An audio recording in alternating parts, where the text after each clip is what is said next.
Kita beralih ke informasi calon wakil Bupati Bekasi yang juga musisi Ahmad Dhani mengunjungi pimpinan DPR Fadlizon pada siang hari ini.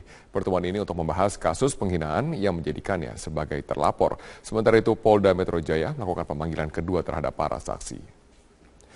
Dalam pertemuan dengan Fadlizon, calon wakil Bupati Bekasi menilai penetapannya sebagai terlapor dalam kasus penghinaan presiden dianggap sebagai kejanggalan. Sementara Polda Metro Jaya akan kembali memanggil para saksi kasus dugaan penghinaan presiden dengan terlapor Ahmad Dhani yang akan kembali dipanggil oleh Polda Metro Jaya. Apabila para saksi tetap tidak datang pada pemanggilan kedua, maka akan dilakukan penjemputan paksa. Ada 8 saksi dalam dugaan kasus penghinaan terhadap presiden ini. 1 orang sudah memberikan kesaksiannya.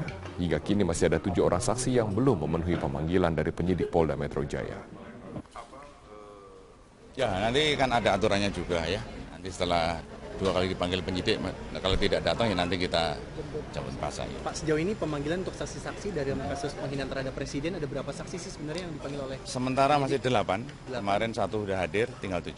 Yang hadir? Dari? Ada beberapa itu ya, saksi. Itu saya nggak hafal namanya. Oke. Ya, oke. Calon Gubernur DKI Jakarta nomor urut 2 Basuki Cahayapurnama atau Ahok berjanji memperbaiki cara bicara. Hal ini disampaikan Ahok di Rumah Pemenangan Lembang, Jakarta Pusat.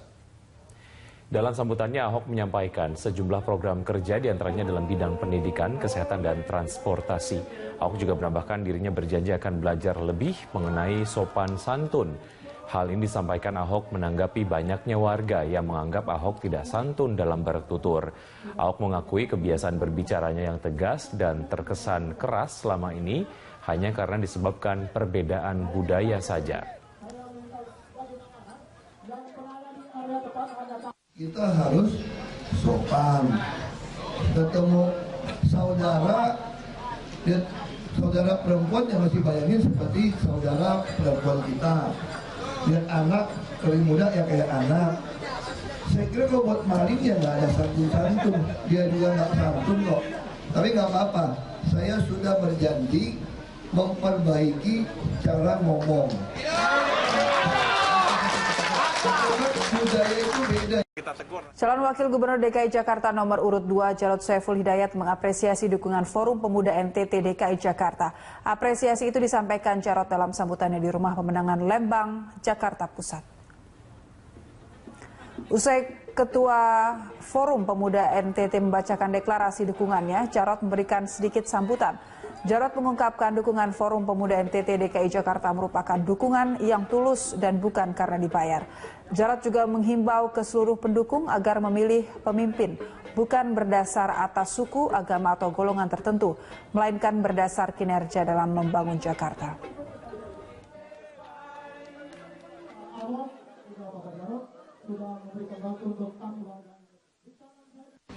Dengan berbagai alasan yang tadi disampaikan oleh Ketua Forum Pemuda NTT, kita memilih pemimpin Jakarta jangan hanya tidak boleh didasarkan kepada apa sukunya,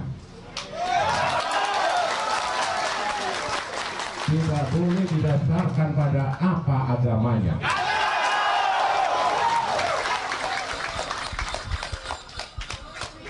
tidak boleh didasarkan apa golongannya. Alasan yang disampaikan tadi betul-betul bahwa Forum Pemuda NTT berketetapan dengan penilaian atas kinerja Pak Ahok dan Jarod di dalam membangun Jakarta.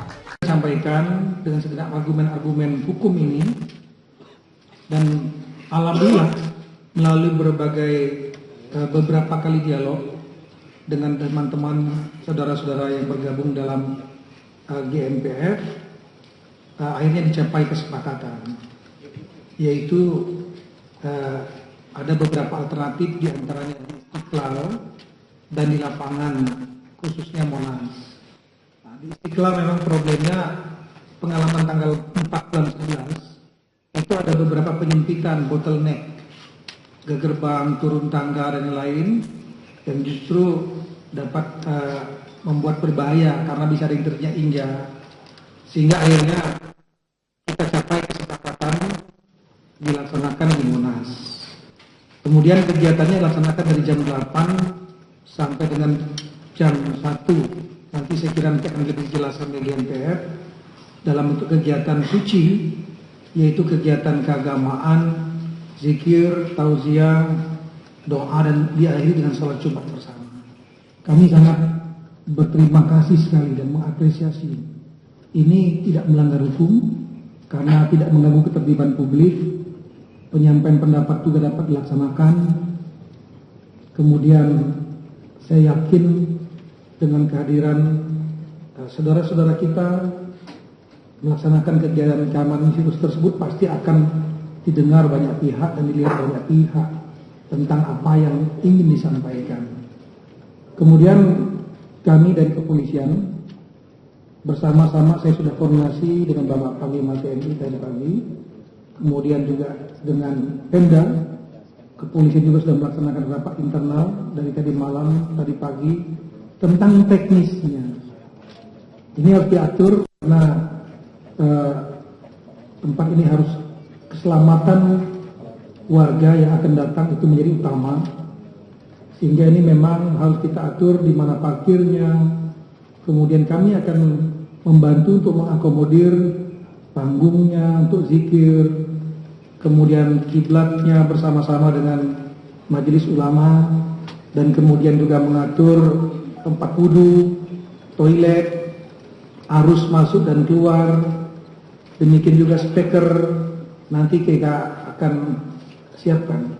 Sehingga kami sangat berharap kegiatan ini akan dapat berlangsung dengan tertib, super damai, dan betul-betul justru kita akan mendekatkan diri kita akan lebih dekat kepada Allah Subhanahu wa Ta'ala. Ya. Kemudian mengenai proses hukum, saya sudah menjelaskan juga kepada GNPF bahwa hari Jumat yang lalu, alhamdulillah, berkas dengan tersangka saudara Basuki Cahayapurnama sudah selesai kami tuntaskan. Jumat lalu sudah kami serahkan kepada kejaksaan. Kami sudah melakukan koordinasi dengan kejaksaan. Insya Allah hari ini, mudah-mudahan besok sudah bisa namanya P21, dinyatakan lengkap berkas. Dan kami berkoordinasi juga, insya Allah juga mudah-mudahan kalau tidak halangan bisa dilaksanakan tahap kedua pada minggu ini. Mudah-mudahan sekali lagi tanpa mendahului Allah Subhanahu wa Ta'ala, sehingga tersangka saudara Basuki Cahayapurnama berikut barang buktinya akan kami serahkan kepada kejaksaan. Dengan demikian tugas penyidikan dari kepolisian selesai dilaksanakan, tinggal nanti kami akan mengawal masa persidangan nanti.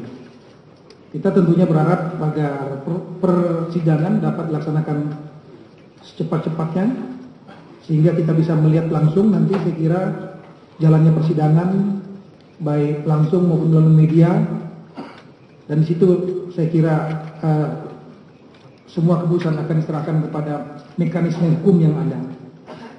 Selanjutnya kami juga siapkan tempat di Monas tadi, itu bisa menampung lebih kurang 600 sampai 700 ribu orang. Kalau memang nanti kurang, kita siapkan tempat di Jalan Merdeka Selatan. Merdeka Selatan. Nanti teknisnya dari kepolisian akan bekerjasama dengan aparat lain, termasuk dari TNI, Satpol PP, dan juga sekaligus melibatkan teman-teman dari Laskar, teman-teman dari ormas-ormas yang ada, yang bagian keamanan kita akan atur supaya tidak ada masyarakat yang berhenti di Bundaran HI. Jadi tolong media juga bisa menyampaikan bahwa fokusnya adalah di Monas. Kemudian juga sudah disampaikan oleh kesepakatan kita, kegiatan aksi-aksi lain di luar aksi mengenai bela Islam ketiga ini judulnya, yang nanti tagline-nya akan disampaikan oleh GNPF. Ini kita harapkan aksi-aksi lain di luar itu sebaiknya ditunda setelah hari lain. Jangan sampai mengganggu kesucian acara ini, karena ini memang ibadah. Jadi termasuk ada rencana kegiatan aksi buruh misalnya. Jangan sampai nanti di sini sedang berzikir, di sebelahnya teriak-teriak. Nggak akan cocok itu, akan mengganggu kesucian, sekali lagi kesucian ibadah. Nah, kemudian kami sudah dijelaskan oleh panitia bahwa di luar arena kegiatan ini bukan menjadi tanggung jawab dari GNPF. Oleh karena itu kami akan tetap melakukan pengamanan di daerah-daerah lain. Saya minta kepada warga yang ada yang melaksanakan kegiatan ini, silakan melaksanakan kegiatan keagamaan ini dengan tertib. Kita akan amankan semaksimal mungkin. Bahkan juga kita akan ikut dalam kegiatan itu, berzikir juga. Nah, kemudian di luar itu, tolong saya ingatkan kepada warga dan rekan-rekan saudara-saudara yang lain, jangan sampai ganggu kesucian acara ini dengan melakukan aksi-aksi kriminal misalnya, mengganggu warga yang lain, kemudian melakukan kegiatan-kegiatan lain. Karena kita memang kemarin juga disinyalir, ini yang pernah saya sampaikan mungkin dalam pernyataan saya sama sekali tidak pernah menyampaikan saudara-saudara yang tergabung dalam kegiatan 4 November kemarin akan melakukan aksi makar, tidak. Dan teman-teman GNPF sangat paham yang saya maksud. Jadi ada beberapa unsur-unsur yang berusaha memanfaatkan isu dan pengumpulan massa ini untuk tujuan mereka sendiri. Salah satunya adalah diantaranya kelompok teror. Sampai hari ini dari tanggal 4 kita sudah menangkap 12 orang yang diantaranya sebagian lainnya ikut dalam 4 November. Nah, itu mereka juga sudah siap dengan bom di Majalengka, kita tangkap. Sehingga insya Allah dengan upaya penegakan hukum ini di tanggal 2 Desember mudah-mudahan kita jaga semua, jangan sampai ada pihak ketiga yang bisa mengganggu kegiatan ini. Saya kira itu saja dari kami. Terima kasih sekali lagi kepada Majelis Ulama Indonesia, terima kasih kepada GNPF dan segenap ulama. Insya Allah mudah-mudahan kegiatan ini dapat berjalan lancar. Assalamualaikum warahmatullahi wabarakatuh.